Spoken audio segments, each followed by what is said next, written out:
Kita baca doa bersama dulu. Bismillahirrahmanirrahim. Subhanaka la ilma lana illa ma 'allamtana innaka antal alimul hakim. Wa tub 'alaina innaka antat tawwabur rahim. Rabbishrah li sadri wa yassir li amri wahlul 'uqdatam min lisani yafqahu qawli. Raditu billahi rabba wa bil islami dina wa bi Muhammadin nabiyya wa rasula. Zidni ilma warzuqni fahma waj'alni min ibadikas sholihin. Allahumma sholli ala nuril anwar wa sirril asror wa tiryaqil bil yasar sayyidina Muhammadinil mukhtar wa alihil athhar wa ashabihil akhyar adada ni'amillahi wa ifdalih. Allahu ala sayyidina Muhammad walhamdulillahi rabbil alamin. Assalamualaikum warahmatullahi wabarakatuh.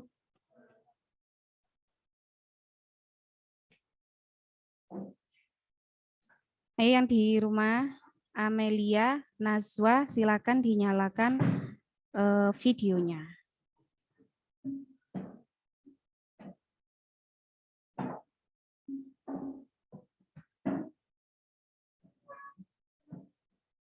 Baik.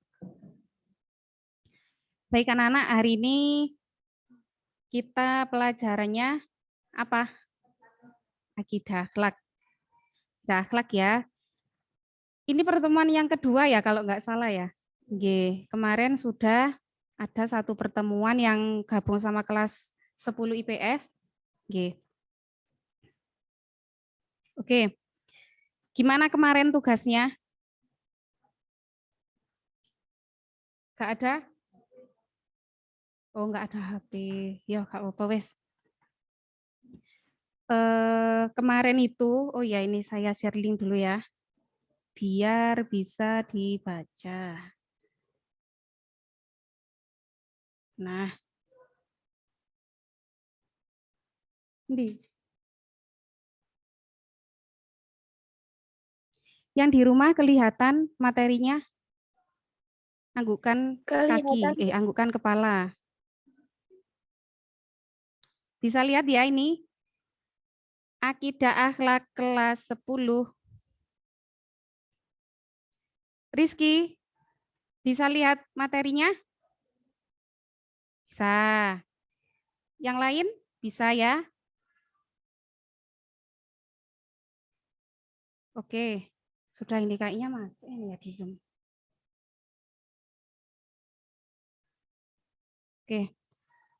Oke.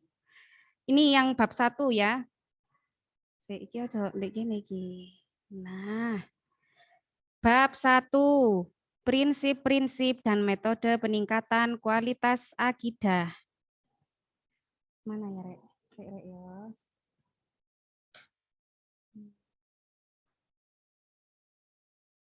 Bagus gini lah. Oke. Kemarin sudah ya, masih ingat pengertian akidah? Yang nomor 1, pengertian akidah berasal dari kata akoda, yakidu, akidatan. Benar. Berarti harus dicatat ya.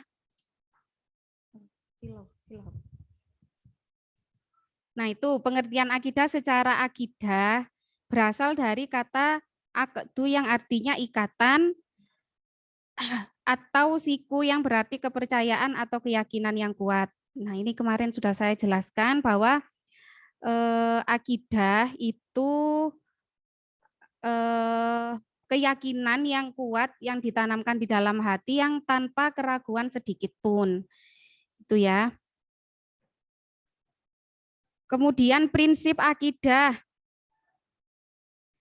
Prinsipnya kemarin apa? Prinsipnya adalah menyempurnakan, benar. Jadi menyempurnakan akidah-akidah yang dibawa oleh nabi yang terdahulu. Hitung ya.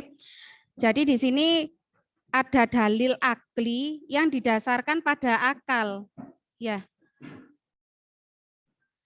Akli itu artinya dalil yang didasarkan pada akal.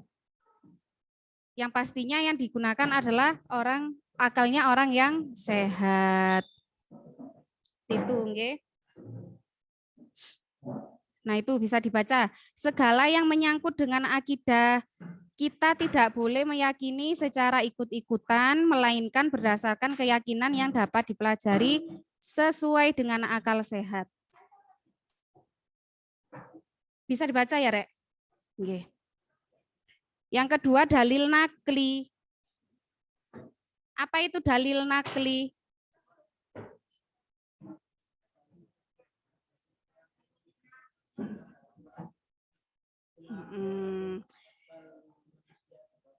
Wes. Jadi dalil nakli itu adalah dalil-dalil yang berada di dalam Al-Quran. Jadi ini dalil nakli ini adalah firman-Nya Allah, langsung dari Allah. Itu prinsipnya akidah harus berdasarkan itu. Harus berdasarkan dari dalil nakli. Itu ya. Nah ini yang kemarin. Menurut Hasan Al-Banna, ruang lingkup akidah Islam itu ada 4. Kemarin ya, ilahiyah. Apa ilahiyah? Segala sesuatu yang berhubungan dengan Allah. Nama-namanya, di Asmaul Husna, sifat-sifatnya Allah, sifat wajib Allah. Ini kayaknya bukan wujud ini ya, wajib. Sifat wajib, sifat mustahil, sifat jaiz. Nah, semua yang berhubungan dengan sifat-sifat Allah itu dibahas dalam ilahiyah. Nah, ini fungsinya menguatkan pandangan kita betapa keagungan Allah begitu luar biasa. Nah, ini setelah kita menyadari bahwa keagungan Allah ini luar biasa, maka tercetuslah tauhidullah di dalam hati yang luar biasa. Jadi kalau sudah meyakini keagungan-keagungan Allah, maka di hati ini timbul tauhid, timbul kepercayaan bahwa Allah itu maha segalanya. Yang kedua, nubuwah. Berhubungan dengan Nabi dan Rasul. Jadi ini termasuk pembicaraan tentang kitab Allah. Kitab Allah. Berapa kitab Allah? 4. Apa saja?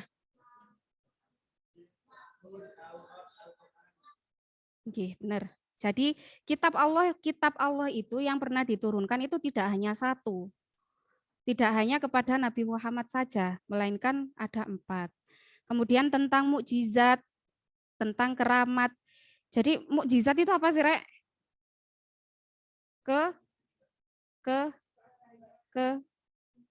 Keajaiban. Jadi mukjizat, yang namanya mukjizat karena itu ajaib ya, itu tidak bisa dijelaskan dengan akal. Kalau bisa dijelaskan dengan akal, maka namanya bukan mukjizat lagi. Contohnya, tongkatnya Nabi Musa. Kalau secara akal itu nggak mungkin berubah jadi ular. Nah, itu yang Nabi Musa. Kenapa Nabi Musa itu mukjizatnya tongkat waktu itu? Tongkat yang sihir dilempar gini berubah jadi ular. Karena pada waktu itu, pada zaman itu, sihir itu sangat masyhur, sangat terkenal. Orang nih berlomba-lomba punya sihir yang paling hebat. Waktu itu pengikutnya Fir'aun itu semuanya rata-rata bisa sihir. Nah, waktu itu di battle, diadu siapa yang lebih hebat. Kamu punya sihir, saya punya sihir, siapa yang paling hebat? Seperti itu. Kemudian para pengikutnya Fir'aun ini melemparkan tali, itu berubah jadi ular kecil. Dilemparkan, semuanya sudah melemparkan tali, jadi ular kecil. Nah, Nabi Musa Beliau ini takut, sempat takut, disuruh melemparkan tongkat. Karena belum tahu ini jadi apa tongkat nanti. Ternyata ketika dilemparkan tongkat itu sama Allah disuruh lemparkan, jadi ular yang sangat besar, kemudian memakan tali-tali, ular-ular kecil tadi yang punyanya sihirnya, kaumnya Firaun itu semuanya dimakan sama tongkatnya Nabi Musa yang berubah jadi ular tadi. Nah, kemudian ya apa terusannya cerita nih? Akhirnya para penyihir, para penyihir pengikutnya Firaun itu mengimani ajaran yang dibawa Nabi Musa. Karena dia tahu, karena orang yang ngerti sihir kan orang yang bisa ya, yang bisa sihir. Wah, berarti ini memang mukjizat dari Allah, karena nggak mungkin kalau dia bikin gitu sendiri nggak bisa. Akhirnya iman, tapi akhirnya sama Firaun dibunuh semuanya yang iman kepada Nabi Musa itu waktu itu. Jadi itu tentang mukjizat ya. Itu contohnya. Kemudian ruhaniyah, yaitu pembahasan tentang metafisik. Metafisik itu apa, Rek?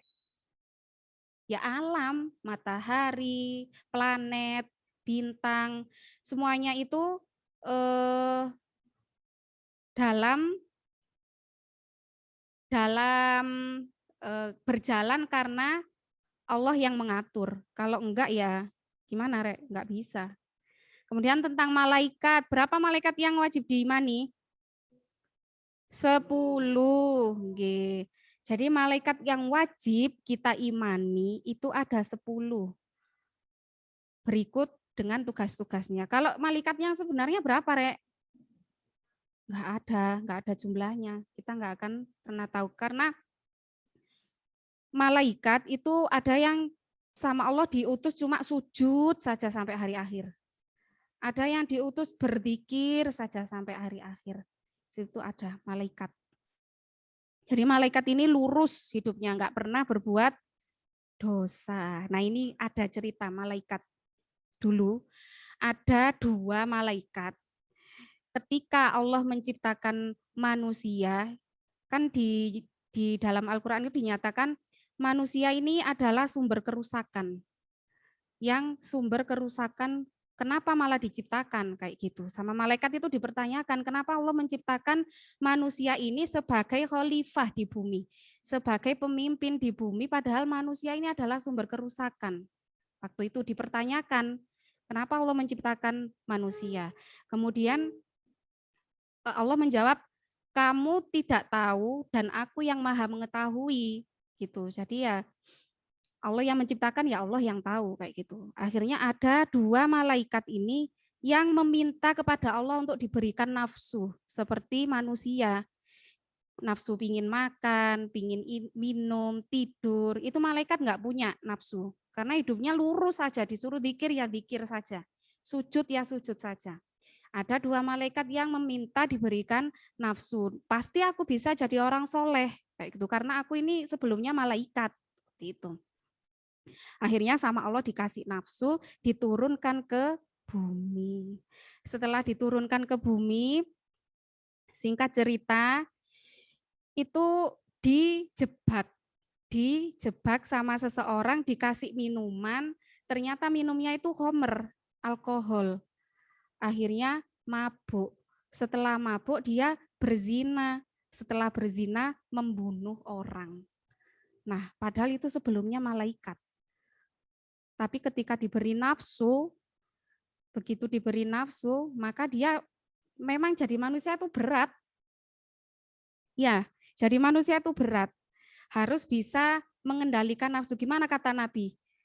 Perang yang paling sulit itu bukan perang Badar, tapi melawan hawa nafsu sendiri ini yang paling sulit. Nah, seperti itu ya. Gitu. Jadi ini tentang ruhaniyah. Ada jin, iblis, roh. Nah, jin, iblis itu juga ada yang Islam. Maksudnya ada yang Muslim, ada yang menyembah Allah. Tuh kalau jin dan iblis. Kalau syaiton itu udah pasti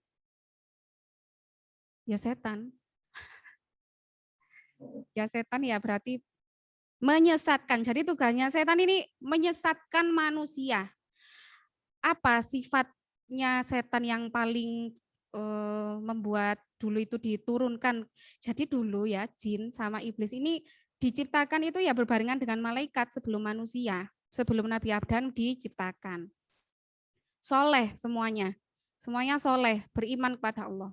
Kemudian ketika Nabi Adam diciptakan, sama Allah disuruh sujud kepada Nabi Adam, itu gimana iblisnya? Nggak mau, menolak, karena dia sombong. Kenapa saya suruh sujud gitu? Kan saya lebih hebat kayak gitu. Padahal itu kan perintah Allah ya. Jadi dia sombong, akhirnya sama Allah diturunkan di ini. Sama iblisnya bilang kayak gini, nggak apa-apa saya dilaknat misalnya, dimasukkan ke dalam neraka, tapi saya mau mengajak manusia. Saya nggak mau sendirian masuk ke neraka. Jadi tugasnya iblis ini menyesatkan manusia. Seperti itu, nggih. Itu. Yang keempat, sam'iyah. Sam'i, sama apa artinya? Pendengaran. Kurang 1 menit, Rek. Jadi pembahasan segala sesuatu yang diketahui lewat samai, artinya telinga, ya, telinga. Jadi pendengaran. Nah, di situ yang dimaksud dalil nakli yang berupa Al-Qur'an dan As-Sunnah seperti alam barzah, akhirat, azab kubur, tanda-tanda kiamat. Nah, kamu kalau diceritain kayak gini tuh gimana Rek perasaannya? Tentang alam barzah, tentang neraka gitu gimana perasaan nih? Seru? Gimana Mbak? Biasa aja. Oke. Jadi sebenarnya kalau dalam hati kita itu ada takut, berarti kita itu harus gimana? Hati-hati. Hidupnya harus hati-hati tentang alam barzah, tanda-tanda kiamat, surga, neraka. Jadi di dalam Al-Qur'an ya, itu banyak sekali ayat-ayat tentang yang menceritakan tentang neraka, tentang azab, tentang murkanya Allah. Jadi di neraka itu mengerikan seperti ini, seperti itu. Azabnya Allah itu sangat pedih, misalnya kayak gitu. Itu memang banyak sekali karena untuk apa? Membentengi diri kita supaya berhati-hati. Tapi jangan lupa di dalam Al-Qur'an itu juga lebih banyak, jauh lebih banyak tentang ayat-ayat tentang rahmat Allah, tentang kasih sayangnya Allah, ampunannya Allah, itu lebih banyak daripada tentang siksaan-siksaan gitu ya. Jadi sampean hati-hati, kalau hidup hati-hati. Ya kalau minimal nggak bisa melakukan sebuah kebaikan, hindari yang jelek-jelek. Ya, seperti itu, nggih. Gitu, sebenarnya ada terusannya nih, Rek. Nih. Metode peningkatan kualitas akidah. Metode peningkatan kualitas akidah. Artinya apa yang harus kita lakukan supaya akidah kita ini meningkat. Supaya keyakinan kita, keimanan kita meningkat, ini apa yang harus dilakukan? Pembiasaan. Itu yang harus digarisbawahi. Bisa karena biasa. Kepeksan, misalnya sekolah kok isu temen, kepeksan. Nah, nanti lama-lama terbiasa. Nanti siapa yang mendapat manfaat, Rek, kalau kayak gitu? Harus sekolah, harus disiplin, harus siapa yang mendapat manfaat?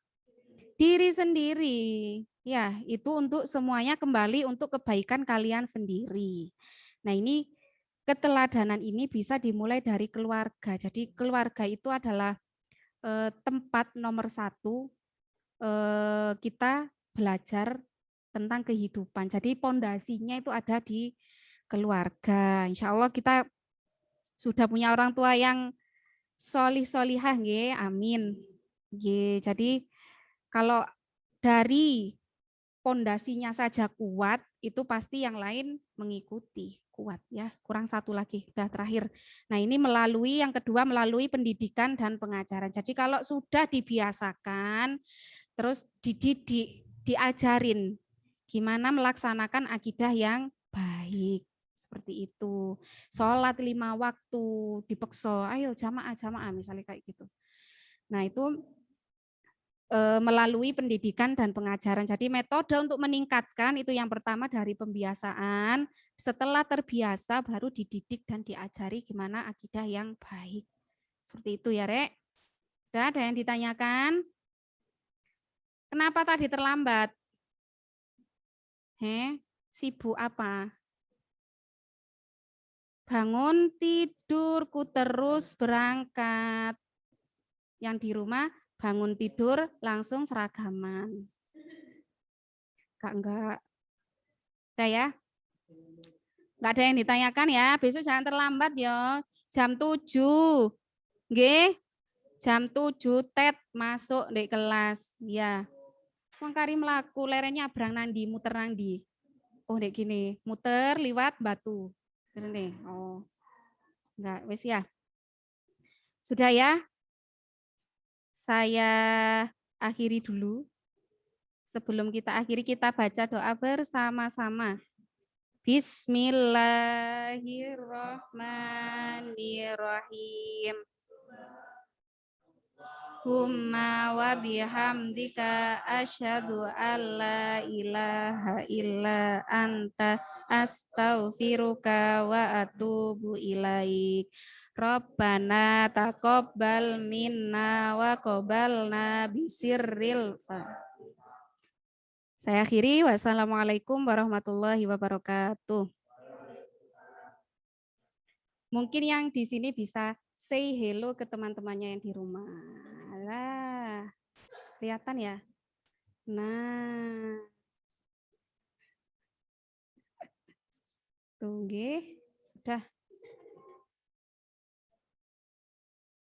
Ini linknya berakhir. Sekarang pelajaran apa, Rek? Oh, saya tak tanya Mbak Is dulu, wes. Udah ya? Nggak ada tugas. Wes ya.